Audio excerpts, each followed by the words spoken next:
And as I am on this, let me put it this way, while the death of a loved one can cause grief, the opposite is also true. In other words, even before the person dies, you can go through grief.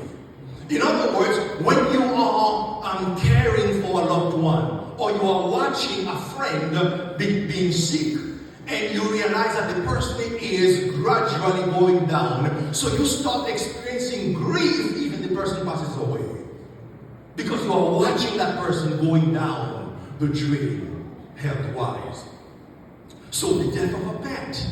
So a pet can be as close to you as a family member. And I'll tell you this. Now, I lost my pet, Blackie, from I was probably about 11 years old. And when my wife and I, we got married and we started having our children, and so we were living in Montreal, and guess what? My children wanted to have a dog. But because Blackie, my dog, when I was growing up, was like my bodyguard, was my soulmate. I can never get to own another pet.